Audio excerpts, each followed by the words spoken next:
The first time I came to know about Badlapur is through a Hindi movie called Keemat, which released in 1998. Well, I don't know if it was shot at the actual Badlapur, but it did have the name Badlapur in it. Then as I grew up, I realized that Badlapur is close to Mumbai and just half an hour from my house in Kalyan. Recently, I was in Badlapur for a day with my friend, and this video is about that day. The first place we visited was Kondeshwar Temple. It's far from the Badlapur railway station, some 8 kilometers away, and the travel to this temple is really beautiful. This Shiva temple is situated in a very scenic location and it has a small waterfall beside it. There's also a small temple across the waters.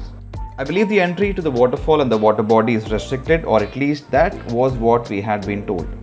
The water level was low and there was no flow. Usually in the monsoon you can see a good amount of water here. We then made our way to the next stop, which was Dhangar Waterfall. From the Kondeshwar Temple, this is some 4 kilometers on a vehicle. Maybe it's way lesser by foot.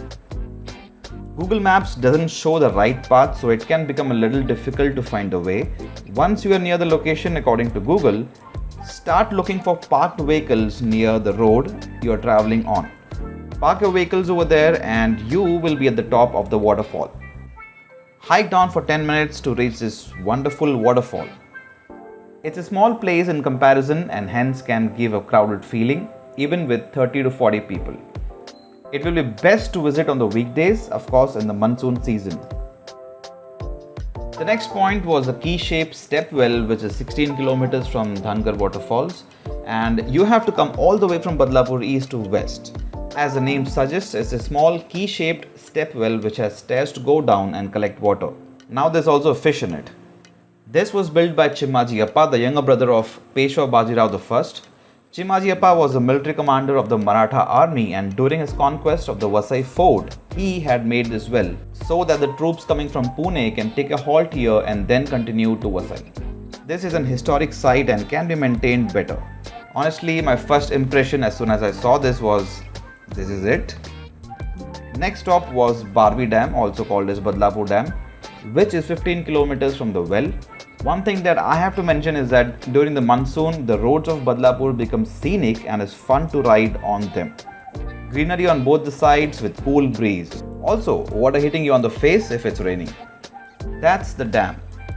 But damn, the dam was not actually open, means no water was flowing out and hence the essence of the spot could not be filmed. The streams of water were reduced to mere puddles here and there with all the stones laid bare. Nonetheless, it still looks good in the entirety and is definitely a treat when the waters are flowing from the dam. The water body you see is the reservoir of the dam and there is a watchtower inside, but sadly the entry is prohibited. Next we went to the Khandoba Temple in Mulgaon, which was some 7 to 8 kilometers from the Barvi Dam. To reach the temple you have to climb some 1000 steps. I counted till 200 and then I was out of breath and I really couldn't focus. Yes, it's definitely not easy to climb so many stairs. To give you all a perspective, a 7-floor building consists of roughly 100 steps. So reaching the temple is like reaching the terrace of a 70-floor building. Once you reach the top, the views are amazing. If the sky is clear, you can see a good distance from here. After getting down, make sure you eat the vada pav from any of the 2 famous dhabas on the highway. Our last stop was at the Watchtower, which is inside the One Paryatan Kendra, hardly 4 kilometers from the Khandoba Temple.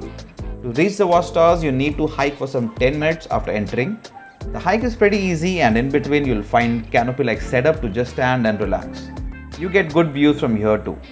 Climbing on the Watchtower is also a task as it's quite tall, I would say 40-50 feet high. And once you're on the top, you'll find that there is no floor on top and you have to stand on the iron bars. But the view definitely compensates for this. It will be way better and safe once there is a floor to stand and enjoy the views at peace. That's the second watchtower, which is situated at a higher altitude than this one I'm on. The best time to come here is during the sunset as the sky looks magnificent during the golden hour. You can pretty much see the entire Badlapur from here. Be careful while climbing and getting off this tower, not that safe. So that was my day in Badlapur. The places I visited today are situated at a good distance from each other and hence having a private vehicle would definitely be helpful. Badlapur is a naturally beautiful and also an adventurous place, so work out for 2-3 days before coming here. That's if you want to do everything in a day. Alright, so That's it for now. See you in another video. Bye. Oh, do like and subscribe. Yeah.